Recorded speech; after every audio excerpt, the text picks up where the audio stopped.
नमस्कार, स्वागत है एक बार पुनः आप सभी छात्रों का बीपीएससी मेकर के एक और एपिसोड में। जैसा कि आप सभी जानते हैं, यहाँ पर आपके बिहार के प्रतियोगी परीक्षाओं को लेकर डेली करंट अफेयर्स की क्लास चलती है, जिसमें बिहार, राष्ट्रीय, अंतर्राष्ट्रीय तीनों घटनाओं का संग्रह होता है। तो आज की इस वीडियो में हम 5 जून 2023 से संबंधित बिहार करंट अफेयर्स और साथ ही राष्ट्रीय और अंतर्राष्ट्रीय घटनाओं से करंट अफेयर्स के जितने प्रश्न बनेंगे वो सारी जानकारी मैं आपको देने वाला हूँ। तो इस पूरे वीडियो को ध्यानपूर्वक देखिए। अगर आपको लगे कि इस श्रृंखला से आपकी हेल्प हो सकती है तो निश्चित तौर पर इसका प्रीवियस वीडियो जो चैनल पर पहले अपलोड हुआ है उसे आप लोग जरूर देखिएगा। इससे आपके बिहार के प्रतियोगी परीक्षाओं को लेकर तैयारी बेहतर होगी। चलिए अब यहाँ पर हम चलते हैं पिछले वीडियो के प्रश्न पे। पिछले वीडियो में आपसे प्रश्न पूछा गया था कि हाल ही में आई एक रिपोर्ट के अनुसार भारत के रक्षा निर्यात में 2013-14 से मौजूदा समय की तुलना में कितनी वृद्धि दर्ज की गई है। तो नवीनतम जो रिपोर्ट आई है, इस रिपोर्ट के आधार पर हमने कंप्लीट जानकारी देते हुए आपको बताया था इसमें 23 गुना वृद्धि दर्ज की गई। तो ऑप्शन नंबर सी यहाँ पर इस प्रश्न का राइट आंसर होगा। कोशिश कीजिए कि जो भी प्रश्न आप लोगों से पूछे जाते हैं आप लोग से कमेंट बॉक्स में लिखें और सारी जानकारी विस्तार पूर्वक लिखें। विस्तार से लिखने का फायदा ये होता है कि चीज़ों को आप लंबे समय तक याद रखने में सक्षम हो पाते हैं। क्योंकि यहाँ पर रक्षा निर्यात की बात हो रही थी, तो ऐसे में सिपरी से संबंधित एक रिपोर्ट हमने आपके समक्ष में रखा है। ये रिपोर्ट हाल ही में आई थी और इस रिपोर्ट की बात करें तो यहाँ पर जो संबंधित तथ्य आपके एग्जाम में पूछे जा सकते हैं वो पॉइंट को हमने शामिल किया है। जैसे कि हाल ही में वैश्विक संस्था Stockholm International Peace Research Institute यानी कि सिपरी द्वारा जारी एक रिपोर्ट के मुताबिक भारत विश्व का सबसे बड़ा हथियार आयातक देश बनकर उभरा है। दरअसल पिछले 5 वर्षों की बात करें तो भारत के हथियार और रक्षा उपकरणों के आयात में 24% की वृद्धि दर्ज की गई है। ये सारी बातें इस सिपरी की नवीनतम रिपोर्ट में कही गई है। ये जो डेटा है आपको ध्यान रखना है। इस रिपोर्ट के आधार पर पिछले 5 वर्षों में भारत हथियार और रक्षा उपकरणों के आयात में 24% की वृद्धि दर्ज की है। और सिपरी की बात करें तो सिपरी एक अंतर्राष्ट्रीय संस्थान है जिसकी स्थापना हुई थी 1966 में। एक स्वतंत्र अंतर्राष्ट्रीय संस्थान है, इसकी स्थापना हुई थी वर्ष 1966 में। चूंकि यहाँ पर अब बात होने लगी आयात और निर्यात की, तो ऐसे में एक जानकारी हमने आपको कुछ समय पहले दिया था। ये वाणिज्य मंत्रालय की हालिया रिपोर्ट है। इस रिपोर्ट के आधार पर हमने आपको जानकारी दिया था कि भारत का तीसरा सबसे बड़ा निर्यातक देश बनकर उभरा है नीदरलैंड। वही जानकारी या फिर वही सूची आप यहाँ पर देख रहे हैं। तो पॉइंट है कि भारत के 3 सबसे बड़े निर्यातक देश कौन है, तो अमेरिका और संयुक्त अरब अमीरात पहले व द्वितीय स्थान पर है, जबकि हाल ही में नीदरलैंड तीसरे देश के रूप में बनकर उभरा जो कि भारत का तीसरा सबसे बड़ा निर्यातक देश है। जबकि 3 बड़े आयातक देशों की बात करें तो इसमें अमेरिका पहले स्थान पर, चाइना दूसरे स्थान पर और संयुक्त अरब अमीरात तीसरे स्थान पर है। ये सारी जानकारी इस तरह के जो खास करके होते हैं वो आपके एग्जाम में पूछे जाते हैं। अब यहाँ पर हम आगे बढ़ेंगे, लेकिन एक जानकारी आपको दे दूं। बहुत सारे छात्र कमेंट करते हैं, कॉल करते हैं कि सर इसका पीडीएफ फाइल हमें कहाँ से मिलेगा। तो इससे करंट अफेयर्स सीरीज की बात करें तो करंट अफेयर्स के तमाम स्टडी मटेरियल, जिसमें खास करके डेली करंट अफेयर्स, मंथली और ईयरली करंट अफेयर्स, ये सभी नोट्स आपको टेलीग्राम पर जो पेड ग्रुप चला जा रहा है बीपीएससी मेकर की तरफ से, वहां पर आपको मिलेगा। इसे आप कैसे ज्वाइन कर सकते हैं, जुड़ने की प्रक्रिया यहाँ पर दर्शाई गई है। और आपको ये ध्यान रखना है, महज 299 रुपये में ये आपको लाइफ टाइम एक्सेस इस पेड ग्रुप में मिलने वाला है। यानी कि जब तक आप तैयारी करेंगे तब तक यहाँ पर इस पेड ग्रुप के माध्यम से आप करंट अफेयर्स प्राप्त करेंगे, डेली, मंथली और ईयरली। हमारे जितने भी करंट अफेयर्स के नोट्स आएंगे, चाहे वो एक्सपेक्टेड प्रश्नों की सीरीज हो, डेली करंट अफेयर्स हो, मंथली करंट अफेयर्स हो, ईयरली करंट अफेयर्स हो, वो सभी आपको इसी में मिलेगा। इस करंट अफेयर्स की बात करें तो इसमें बिहार, राष्ट्रीय, अंतर्राष्ट्रीय तीनों घटनाओं का समग्र विश्लेषण या फिर समग्र संकलन आपको यहाँ पर इस पेड ग्रुप में मिलने वाला है। तो जो भी छात्र खास करके बिहार के प्रतियोगी परीक्षाओं की तैयारी में लगे हैं, तो मूल रूप से ये कोर्स या फिर ये पेड ग्रुप आपके लिए काफी ज्यादा लाभदायक सिद्ध हो सकता है। इनसे संबंधित कोई भी जानकारी के लिए इस जो हेल्पलाइन नंबर है इस पर आप हमसे संपर्क कर सकते हैं। ध्यान रखें, जब भी आप कॉल करें तो 11 से 5 बजे शाम के बीच ही कॉल करें। ये चीजें यहाँ से आपको ध्यान रखना है। फिलहाल अब यहाँ पर हम चलते हैं आज के इस वीडियो के पहले प्रश्न पे। ये पहला प्रश्न है कि हाल ही में बिहार के किस जिले के बथनाहा से विराटनगर के बीच कार्गो ट्रेन अर्थात मालगाड़ी सेवा का शुभारंभ किया गया है। इंपॉर्टेंट प्रश्न है। इस प्रश्न का हमारा राइट आंसर होगा जो बथनाहा स्थान है ये अररिया में है, यानी कि अररिया से विराटनगर नेपाल के बीच ये कार्गो ट्रेन सेवा की शुरुआत हुई है। अब यहाँ पर संबंधित तथ्यों की बात करें तो हमारा पहला पॉइंट है कि हाल ही में 1 जून 2023 को बथनाहा से विराटनगर के बीच कार्गो ट्रेन सेवा का उद्घाटन या फिर परियोजना का उद्घाटन दिल्ली में नरेंद्र मोदी और नेपाल के प्रधानमंत्री पुष्प कमल दहल द्वारा संयुक्त रूप से किया गया। वर्चुअली इसका शुभारंभ अभी हाल ही में किया गया 1 जून 2023 को। अब यहाँ पे हमारा अगला पॉइंट है, यह दोनों के बीच यानी कि बतना और विराटनगर के बीच जो रेल सेवा है ये 8 किलोमीटर लंबी रेल सेवा है। ये भी एग्जाम पर्पज से इंपॉर्टेंट है, इस तरह के डेटा एग्जाम में खासकर पूछे जाते हैं। हमारा अगला पॉइंट है, नेपाली प्रधानमंत्री पुष्प कमल दहल प्रचंड 31 से 3 जून यानी कि 31 मई से लेकर 3 जून 2023 तक भारत के दौरे पर थे। इसी दौरान 1 जून 2023 को इन्होंने अभी हाल ही में नई दिल्ली में संयुक्त तौर पर प्रधानमंत्री नरेंद्र मोदी के साथ इस रेल परियोजना का शुभारंभ किया। कार्गो ट्रेन सेवा है यानी कि मालगाड़ी सेवा है, जिसकी शुरुआत अभी हाल ही में हुई है। हमारे यहाँ पर अगला पॉइंट है भारत के सापेक्ष में कि भारत में ट्रेन की शुरुआत कब हुई थी। तो भारत की पहली ट्रेन 16 अप्रैल 1853 को बोरीबंदर यानी कि छत्रपति शिवाजी टर्मिनल से थाने के बीच कुल 35 किलोमीटर चलाई गई थी। ये यहाँ से आप ध्यान रखेंगे, ये डेट कई बार एग्जाम में पूछा गया है कि पहली बार ट्रेन कब चली थी भारत में। तो 16 अप्रैल 1853 को तो मुंबई में बोरीबंदर और थाने के बीच 35 किलोमीटर ये चलाई गई थी। बिहार के दृष्टिकोण से बात करें तो बिहार में रेल यातायात की जो शुरुआत हुई थी ये 1860 और 61 के बीच इसकी शुरुआत हुई थी। अब यहाँ पर मैं आपको एक सवाल पूछ रहा हूँ कि बिहार में जो रेलवे की शुरुआत हुई थी वो कहाँ से हुई थी, पहली बार ट्रेन कहाँ से कहाँ तक चली थी। आप लोग कमेंट करके बताइए, देखते हैं कितने छात्रों को मालूम है कि बिहार में पहली बार रेल कहाँ चलाई गई थी। फिलहाल यहाँ पर हम आगे बढ़ेंगे, लेकिन उससे पहले एक जानकारी दे दूं। यहाँ पर जो विकल्पों में आप देख रहे हैं पूर्णिया, अररिया, किशनगंज, और अगर यहाँ पर विकल्प में कटिहार भी होता तो ये 4 जिले पूर्णिया प्रमंडल के अंतर्गत आते हैं। हमने कई बार आपको जानकारी दिया है कि पूर्णिया जो है ये बिहार के 9 प्रमंडल में से एक है। यानी कि बात यहाँ पर यह है कि बिहार की बात करें तो बिहार में कुल 9 प्रमंडल या फिर कुल 9 डिवीजन है। तो इसमें से एक प्रमंडल है पूर्णिया, इसके अंतर्गत 4 जिले पूर्णिया, अररिया, किशनगंज और कटिहार। चूंकि यहाँ पर अररिया की बात हुई तो अररिया के बारे में कुछ जानकारी है जो कि मैं आपको यहाँ पर देने वाला हूँ। ध्यान रखेंगे, बिहार के रानीगंज में बिहार का दूसरा चिड़ियाघर का निर्माण होना है। ये जानकारी हमने कई बार आपको दिया है, लेकिन यहाँ पर एक बात ये भी सवाल उठता है कि अभी तक इसका कार्य प्रारंभ नहीं हुआ। भले ही ये घोषणा को 2 साल हो गए, लेकिन इसका कार्य अभी तक शुरुआत इसकी नहीं हुआ है। लेकिन वहीं पर अररिया के संदर्भ में कुछ और भी पॉइंट की बात करें तो बिहार का पहला मंकी पार्क अररिया जिले के औराई हिंगना में बनाया जाएगा। इसकी घोषणा राज्य सरकार के द्वारा किया गया था। औराई हिंगना वही स्थान है जहां पर महान साहित्यकार फणीश्वर नाथ रेणु का जन्म हुआ था। ये जानकारी आप ध्यान रखेंगे। अब यहाँ पर हम चलते हैं अगले प्रश्न पे, क्योंकि यहाँ पर बात हो रही थी रेलवे की। तो रेलवे के बारे में कुछ जानकारी हमने आपके समक्ष रखा है, जैसे कि पूर्व मध्य रेलवे से संबंधित कई बार एग्जाम में प्रश्न बने। बिहार के संदर्भ में या फिर बिहार के प्रतियोगी परीक्षाओं की बात करें तो पूर्व मध्य रेलवे आपके लिए काफी ज्यादा इंपॉर्टेंट है। पूर्व मध्य रेलवे अर्थात ईस्ट सेंट्रल रेलवे, अगर हम बात करें पूर्व मध्य रेलवे की तो ये भारत के 18 रेलवे जोनों में से एक है। इसकी स्थापना हुई थी 8 सितंबर 1996 को। इसका मुख्यालय हाजीपुर बिहार में है। इसके अंतर्गत 5 रेल मंडल शामिल है और इन 5 रेल मंडल की बात करें तो सोनपुर, समस्तीपुर, दानापुर, मुगलसराय और धनबाद। तो कुल मिलाकर यहाँ पर ये ध्यान रखेंगे, पूर्व मध्य रेलवे का जो मुख्यालय ये हाजीपुर में है। ये कई बार एग्जाम में प्रश्न बने हैं और इसके अंतर्गत 5 रेल मंडल शामिल हैं। ये 5 रेल मंडल की बात करें तो सोनपुर, समस्तीपुर, दानापुर, मुगलसराय और धनबाद इसमें शामिल है। और एक जानकारी यहाँ पर यह भी है कि वर्तमान समय में भारत में 18 रेलवे जोन है। नेक्स्ट हमारा यहाँ पर दूसरा प्रश्न है कि बिहार के किस जिले में अवस्थित हवाई अड्डा पर सिविल एनक्लेव के निर्माण के लिए भारतीय विमानपत्तन प्राधिकरण एवं राज्य सरकार ने स्वीकृति दे दी है। बहुत इंपॉर्टेंट है और ये बहुत ज्यादा खबरों में भी था। इस प्रश्न का हमारा राइट आंसर होगा ऑप्शन नंबर ए यानी कि पूर्णिया जिला। हालांकि मैं अपनी बात करूं तो मैं भी मूल रूप से पूर्णिया का ही निवासी हूं। फिलहाल अब यहाँ पर हम इस प्रश्न के बारे में देखते हैं, इसका एक्सप्लेनेशन को देखते हैं। तो इसमें हमारा पहला पॉइंट होगा कि मुख्यमंत्री नीतीश कुमार की अध्यक्षता में आयोजित राज्य मंत्रिपरिषद की बैठक में पूर्णिया हवाई अड्डा पर सिविल एनक्लेव के निर्माण के लिए भारतीय विमानपत्तन प्राधिकरण और राज्य सरकार के बीच MOU की स्वीकृति दे दी गई। तो ये यहाँ से ध्यान रखिए। हालांकि इसको लेकर जो जानकारी निकलकर सामने आएगी एग्जाम पर्पज से, जो खास करके इंपॉर्टेंट होंगे, वो सभी हम आपको आने वाले दिनों में देंगे। लेकिन फिलहाल यहाँ पर हम बात करेंगे दरभंगा एयरपोर्ट के बारे में। दरभंगा एयरपोर्ट से संबंधित आपके एग्जाम में प्रश्न बन सकते हैं। ये बहुत इंपॉर्टेंट टॉपिक है दरभंगा एयरपोर्ट, क्योंकि पहले भी यहाँ से प्रश्न बने। जैसे हम यहाँ पर बात करें तो केंद्र सरकार ने 2020 में रीजनल कनेक्टिविटी स्कीम के तहत देश में यानी कि देश भर में दरभंगा सहित कुल 63 शहरों में एयरपोर्ट खोला था या फिर इसका शुभारंभ किया था। आपको ध्यान रखना है, रीजनल कनेक्टिविटी स्कीम के तहत 2020 में इसकी शुरुआत की गई थी भारत के 63 शहरों में, उसमें से दरभंगा भी एक शहर शामिल था।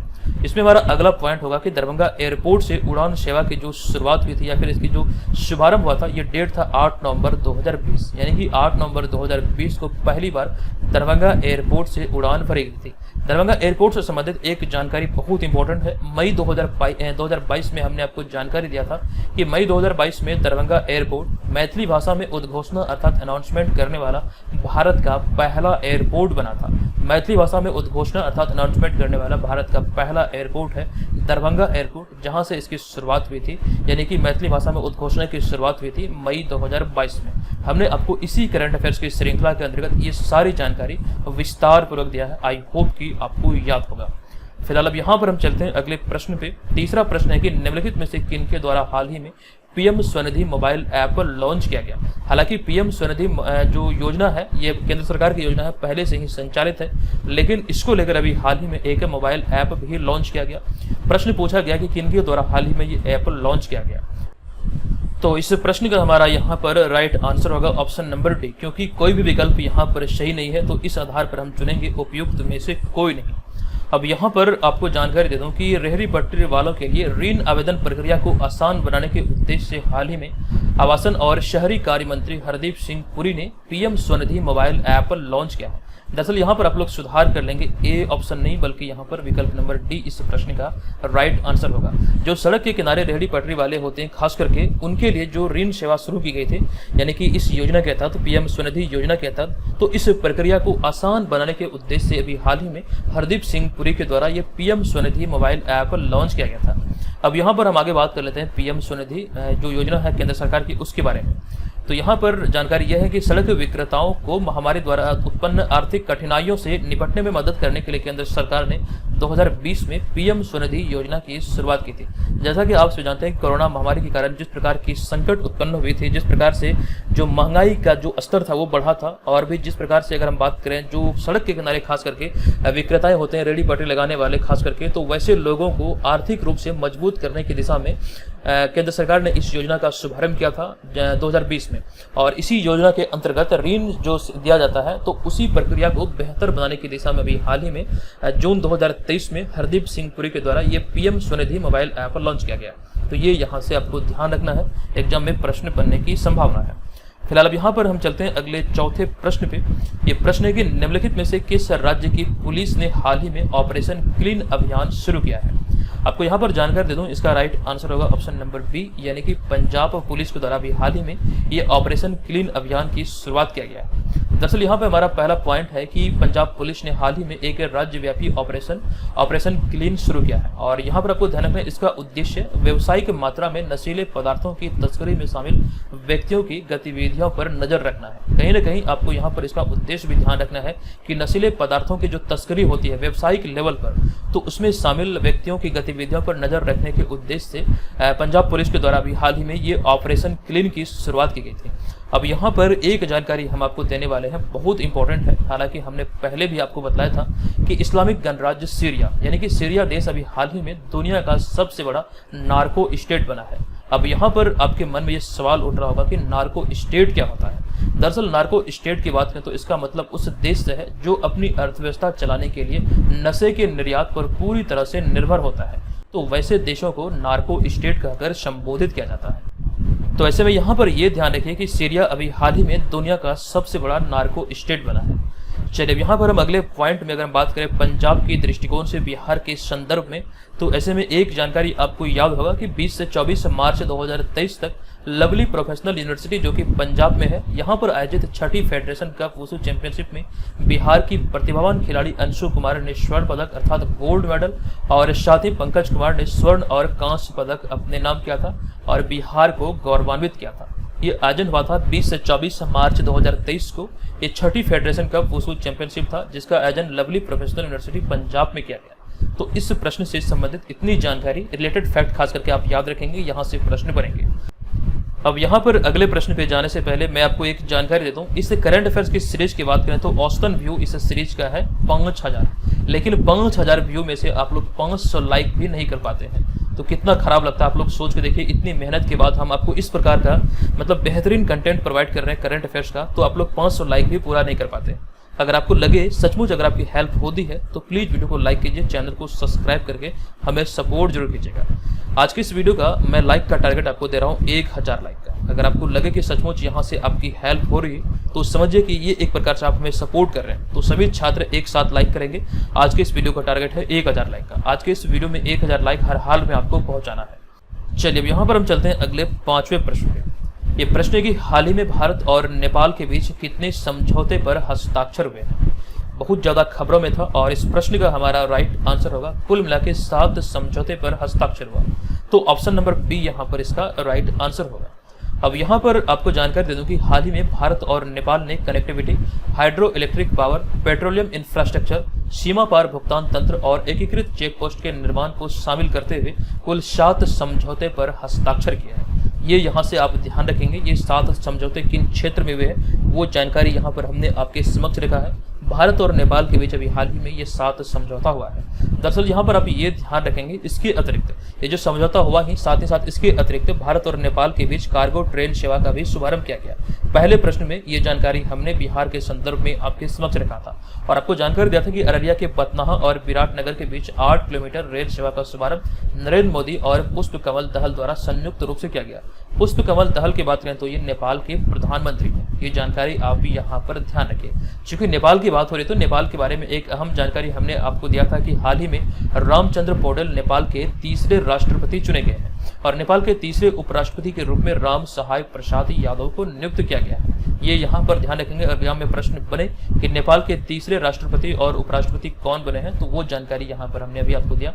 अगले पॉइंट की बात करें तो हाल ही में 17, 18 और 19 मार्च 2023 को नेपाल के विराटनगर में 3 दिवसीय नेपाल भारत साहित्य महोत्सव का आयोजन किया गया था।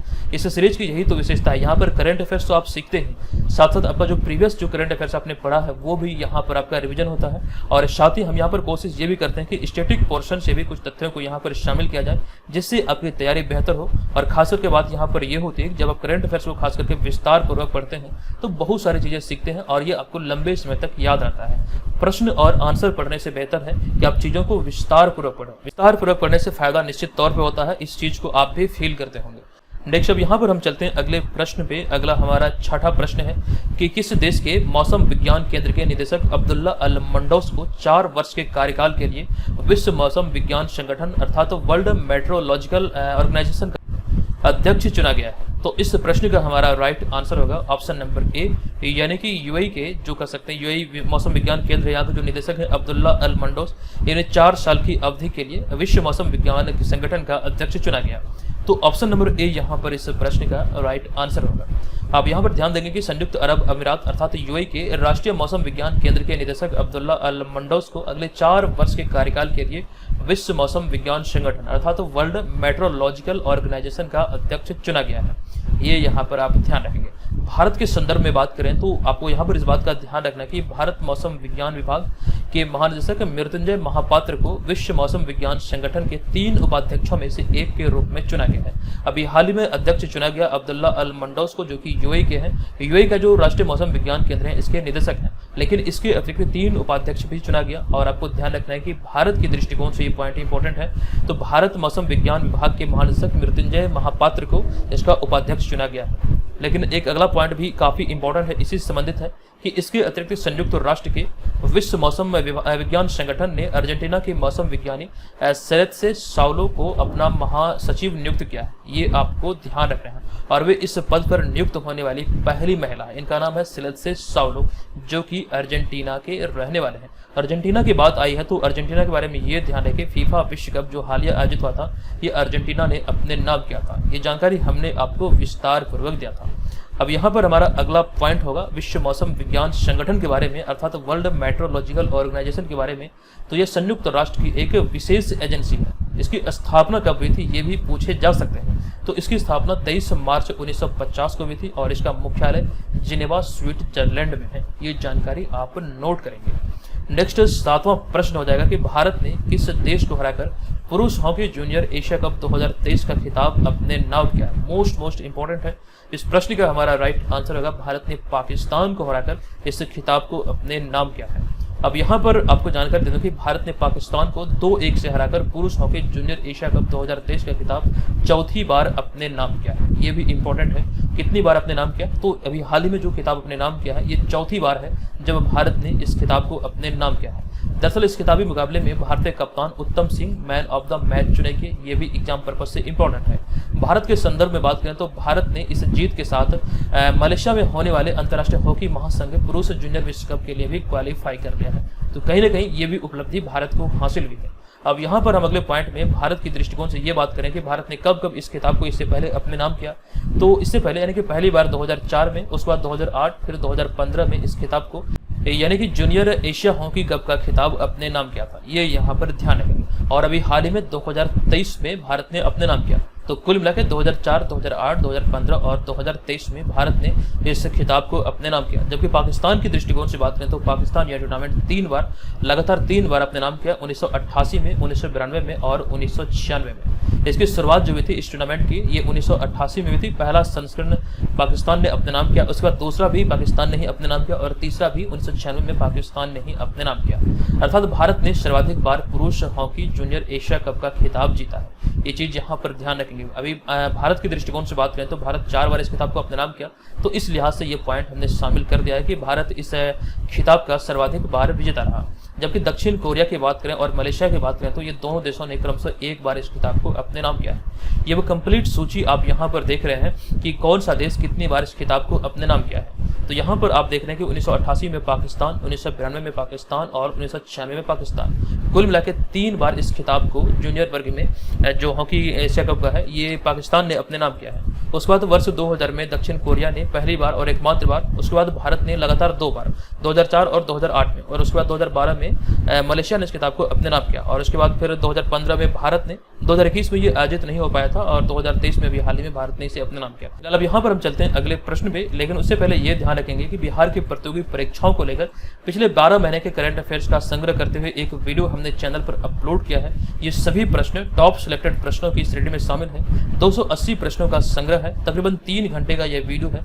निश्चित तौर पर ये आपकी तैयारी का बेहतर तरीके से आकलन करेगा, जिसमें हमने बिहार राष्ट्रीय अंतर्राष्ट्रीय तीनों घटनाओं का संग्रह किया है। ऊपर आई बटन पे इसका लिंक आ रहा होगा, इस वीडियो को जरूर से जरूर देख लीजिएगा। निश्चित तौर पर यहाँ से आप अपनी तैयारी का बेहतर आकलन करने में सक्षम हो पाएंगे। आप ये जान पाएंगे कि पिछले 1 वर्षों में आपने क्या पढ़ा है, क्या सीखा है, उसकी तैयारी का आकलन यहाँ से अच्छी तरीके से हो पाएगा। नेक्स्ट अब यहाँ पर 8वां प्रश्न है कि किस राज्य में अवस्थित एपीजे अब्दुल कलाम द्वीप से भारत ने मध्यम दूरी की बैलिस्टिक मिसाइल अग्नि 1 का सफल परीक्षण किया है। इस प्रश्न का हमारा राइट आंसर होगा एपीजे अब्दुल कलाम जो द्वीप है ये उड़ीसा में, यहीं से अभी हाल ही में मध्यम दूरी की बैलिस्टिक मिसाइल अग्नि 1 का सफल परीक्षण किया गया। आपको जानकारी दे दूं कि भारत द्वारा हाल ही में 1 जून 2023 को उड़ीसा के एपीजे अब्दुल कलाम द्वीप से मध्यम दूरी की बैलिस्टिक मिसाइल अग्नि 1 का सफल परीक्षण किया गया है। भारत द्वारा तैयार बैलिस्टिक मिसाइल की बात करें तो अग्नि 1 से अग्नि 4 मिसाइल रेंज की क्षमता की बात करें तो 700 किलोमीटर से 3500 किलोमीटर तक इसकी रेंज क्षमता या फिर मारक क्षमता है। लेकिन यहाँ पर कुछ जानकारी और भी है, जैसे कि अग्नि 5 मिसाइल की बात करें तो दिसंबर 2022 में ये जानकारी हमने आपको दिया था कि पिछले वर्ष 15 दिसंबर 2022 को भारत ने परमाणु सक्षम बैलिस्टिक मिसाइल अग्नि 5 का सफलतापूर्वक परीक्षण किया था, जो कि 5000 किलोमीटर तक के लक्ष्य को भेदने में सक्षम है। यानी कि अग्नि 5 मिसाइल की जो मारक क्षमता है ये 5000 किलोमीटर है। कई बार एग्जाम में पूछा गया कि अग्नि 5 किस प्रकार की मिसाइल है, तो अग्नि सीरीज का जितना भी मिसाइल है ये एक बैलिस्टिक मिसाइल है, ये आपको ध्यान रखना है। अब यहाँ पर अग्नि 5 मिसाइल की बात हो रही थी, तो अग्नि मिसाइल 5 के बारे में ये ध्यान रखिए कि अग्नि 5 भारत की अब तक की सबसे ताकतवर मिसाइल है और यह मिसाइल दुनिया के आधे हिस्से तक लक्ष्य को भेद सकती है। वर्तमान समय में अग्नि 5 भारत का सबसे ताकतवर मिसाइल है। अगला पॉइंट यहाँ पर ईरान के दृष्टिकोण से हमने आपके समक्ष रखा। ये जानकारी आपको हमने 3 से 4 दिन पहले ही दिया था। आई होप कि आपको याद होगा कि ईरान ने हाल ही में अपने लिक्विड ईंधन वाले खुर्रम शहर 4 या फिर खैबर बैलिस्टिक मिसाइल का सफल परीक्षण किया है। ये मिसाइल को खैबर शहर 4 भी कहा गया और इस साथ साथ खैबर बैलिस्टिक मिसाइल के भी नाम से जाना जाता है। ये संबंधित है ईरान से, जो कि लिक्विड ईंधन वाला एक मिसाइल है, जो कि अभी हाल ही में ईरान की तरफ से लॉन्च किया गया, जो ये सफल लॉन्च रहा। ये भी यहाँ पर आप ध्यान रखेंगे। नेक्स्ट 9 प्रश्न है कि निम्नलिखित में से कौन हाल ही में steel authority of India limited तथा सेल के नए अध्यक्ष के रूप में कार्यभार ग्रहण किए। तो इस प्रश्न का हमारा राइट आंसर होगा अमरेंदु प्रकाश, जिन्हें आप यहाँ पर इस तस्वीर में देख रहे हैं। आप यहाँ पर ध्यान रखेंगे कि अमरेंदु प्रकाश हाल ही में steel authority of India limited अर्थात सेल के अध्यक्ष का कार्यभार ग्रहण किए हैं और इससे पहले वे बोकारो इस्पात संयंत्र के निदेशक प्रभारी थे, लेकिन अभी हाल ही में इनकी नियुक्ति हुई सेल इंडिया के नए अध्यक्ष के रूप में। अब यहाँ पर हम बात करें सेल अर्थात steel authority of India limited की स्थापना की, तो इसकी स्थापना 19 जनवरी 1954 को हुआ था, जो कि यहाँ पर 1954 ईस्वी को आप देख रहे हैं। तो ऐसे में एक जानकारी यहाँ पर ये ध्यान रखिए, 1954 में ही तत्कालीन जो प्रधानमंत्री भारत के पंडित जवाहरलाल नेहरू, इन्हीं के शासनकाल में भारत और चीन के बीच पंचशील समझौता हुआ था। उस समय उनके चीनी समकक्ष थे चाओ एन लाई, दोनों के बीच ये समझौता हुआ था जो कि पंचशील समझौता कहा गया। ये बीपीएससी एग्जाम में पूछा हुआ प्रश्न है, आपको ध्यान रखना है। जब प्रीवियस वर्षों के प्रश्न पत्र को देखेंगे तो वहां पर ये प्रश्न आपको देखने को मिलेगा। अब यहाँ में हमारा अगला पॉइंट है, steel authority of India limited Bharat के 13 महारत्न कंपनियों में से एक है। ये जानकारी यहाँ पर आप ध्यान रखेंगे। हालांकि ऐसे ही मिलते जुलते एक जानकारी हमने कुछ समय पहले आपको दिया था रेल विकास निगम लिमिटेड से संबंधित, जो कि रेलवे मंत्रालय के अधीन एक उद्यम है। और ऐसे में यहाँ पर आप ये ध्यान रखेंगे कि 26 अप्रैल 2023 को नवरत्न का दर्जा पाने वाला यह देश का अर्थात भारत का 13वां केंद्रीय सार्वजनिक क्षेत्र का उद्यम बना था। 26 अप्रैल 2023 को ये उपलब्धि रेल विकास निगम लिमिटेड को हासिल हुई थी या फिर प्राप्त हुई थी, जो कि रेलवे मंत्रालय के अधीन एक उद्यम है। ये जानकारी यहाँ पर नोट कर लेंगे आप। चलते हैं अगले प्रश्न पे। अगला 10वां प्रश्न है कि निम्नलिखित में से किस बैंक ने हाल ही में अपने नए लोगों की घोषणा की है? तो इसका राइट आंसर होगा ऑप्शन नंबर बी, यानी कि यस बैंक। नया लोगो जो यस बैंक का है वो ये है जो आप यहाँ पर इस तस्वीर में देख रहे हैं, और पुराने लोगों की बात करें तो ये वाला पुराना लोगो है यस बैंक का। तो ध्यान रखिए, इसका राइट आंसर होगा ऑप्शन नंबर बी। नेक्स्ट यहाँ पर हमारा अगला 11वां प्रश्न है कि किस राज्य की एनसीसी कैडेट शालिनी सिंह हाल ही में पर्वतारोहण का कोर्स पूरा करने वाली भारत की पहली महिला बनी है? तो इस प्रश्न का हमारा राइट आंसर होगा वे उत्तर प्रदेश की रहने वाली है। तो ऑप्शन नंबर सी यहाँ पर इस प्रश्न का राइट आंसर होगा, जिन्हें आप यहाँ पर इस तस्वीर में देख रहे हैं।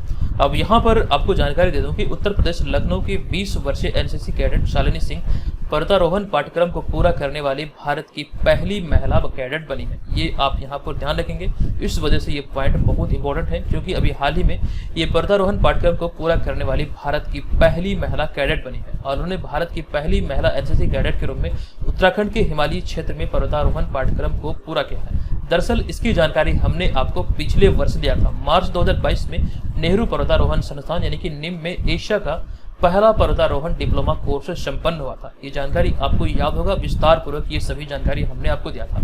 और यहाँ पर आपको इस बात का ध्यान रखना, यह भारत ही नहीं बल्कि एशिया में पहला अवसर था जब पर्वतारोहण को एक विषय के रूप में डिप्लोमा की उपाधि करने की मान्यता मिली थी। और इसी के साथ अभी हाल ही में उत्तर प्रदेश लखनऊ की 20 वर्षीय एनसीसी कैडेट शालिनी सिंह ने इस पाठ्यक्रम को पूरा किया और वे ऐसा करने वाली भारत की पहली एनसीसी कैडेट बनी है। ये आप यहाँ पर ध्यान रखेंगे, क्योंकि हमने चर्चा किया इसकी जो शुरुआत हुई थी या फिर ये डिप्लोमा की जो शुरुआत हुई पर्वतारोहण में खास करके, तो ये अभी हाल ही में नेहरू पर्यावरण संस्थान उत्तराखंड में इसकी शुरुआत हुई थी। तो उसी संबंधित ये पॉइंट है कि नेहरू पर्वतारोहण संस्थान उत्तराखंड के उत्तरकाशी जिले में स्थित है। यहीं पर इसकी शुरुआत हुई थी, पिछले वर्ष पहला सेशन इसका समाप्त हुआ था। नेक्स्ट अब यहाँ पर हम चलते हैं अगले 12वें प्रश्न पे। प्रश्न है कि भारत के किस पड़ोसी देश में हाल ही में लिबरेशन वार गैलरी की शुरुआत हुई है? तो इस प्रश्न का हमारा राइट आंसर होगा, इसकी शुरुआत अभी हाल ही में पड़ोसी देश बांग्लादेश में किया गया।